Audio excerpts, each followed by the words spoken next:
আসসালামু আলাইকুম রহমতুল্লাহ। আমাদের মুরগির বয়স হচ্ছে আজকে 22 দিন। আলহামদুলিল্লাহ মুরগিগুলো অনেক সুন্দর এবং সুস্থ আছে। আমাদের মুরগিগুলো হচ্ছে লেগে কন্ট্রোল শেডে পালা। আমরা আসলে তেমন হাই কোয়ালিটিরভাবে কন্ট্রোল সেট করতে পারি না। আমরা যতটুকু আমাদের সামর্থ্য অনুযায়ী আমরা কন্ট্রোল সেট করছি, কিন্তু আলহামদুলিল্লাহ আমরা গরমে এবং শীতে সবসময় আলহামদুলিল্লাহ আমরা ভালোভাবে যেটা করেছি সুন্দরভাবে আমরা লালন পালন করতে পারি। যতটুকু আমরা লালন পালন করি আলহামদুলিল্লাহ অনেক ভালো। আগে আমরা ফ্লোরে পালতাম, সে ফ্লোরেও তেমন একটা সুবিধা করতে পারিনি, কিন্তু আলহামদুলিল্লাহ আমরা মাছা করার পরে প্রথমত সিঙ্গেল মাছা করেছি। এখন সিঙ্গেল মাছা করে যেহেতু আমরা আলহামদুলিল্লাহ ভালো একটা প্রফিট পাইছি, এই কারণে আমরা পরবর্তীতে এখন আপনাদের সামনে আমরা ডাবল মাছা করেছি।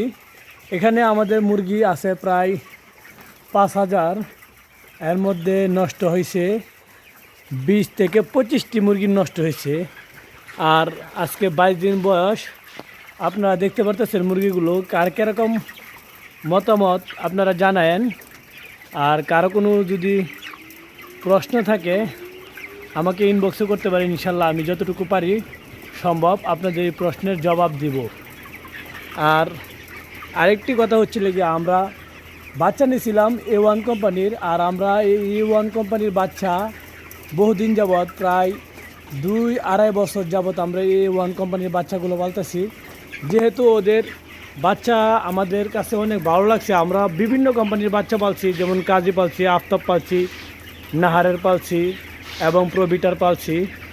এরকম বিভিন্ন কোম্পানির পালছি। পালার পরে আলহামদুলিল্লাহ সবচেয়ে বেস্ট রেজাল্ট আমরা A1-এর যে বাচ্চাগুলো এগুলোতে পাইছি। আর A1-এর খাবারও আলহামদুলিল্লাহ খারাপ না, এখন বর্তমানে আগের থেকে ভালো করছে। আর A1-এর খাবার বলতে আমরা স্টার্টারটা এখন বর্তমানে খাওয়াই। আর আমরা গুয়ারটা খাওয়াইতেছি 71-এর, আপনারা দেখতে পারতেছেন।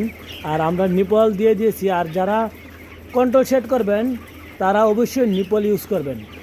নিপল ইউজ ছাড়া আসলে কন্ট্রোল সেটের মধ্যে তেমন সুযোগ সুবিধা করবে না। যত কাছে কাছে পানি থাকবে আর মুরগি যত পানি খাবে তার শরীর স্বাস্থ্য সব দিকেই ভালো থাকবে এবং তার লেদাগুলো বিষ্ঠাগুলো ভালো থাকবে। আর আমরা আসলে সবাই বেল সিস্টেম করে সবার থেকে আমরা একটু ভিন্ন কোয়ালিটিভাবে করার চিন্তা ভাবনা করছি এবং চেষ্টা করছি। আমরা যতটুকু আমাদের ব্রেনে ধরছে আমরা ততটুকুই করছি। আর বেড সিস্টেমে করলেও যেরকম সুবিধা আছে অসুবিধাও আছে।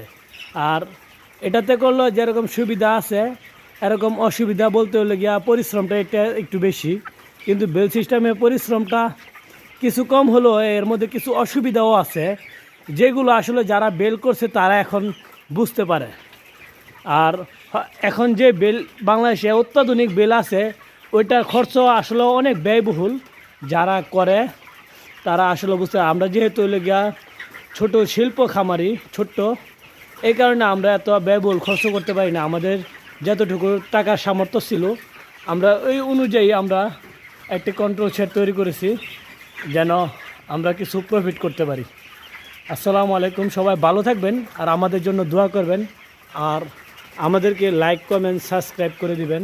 আর আপনাদের যদি কোনো প্রশ্ন জানার থাকে তাহলে ইনবক্সে নক করেন, ইনশাল্লাহ আমি উত্তর দিব।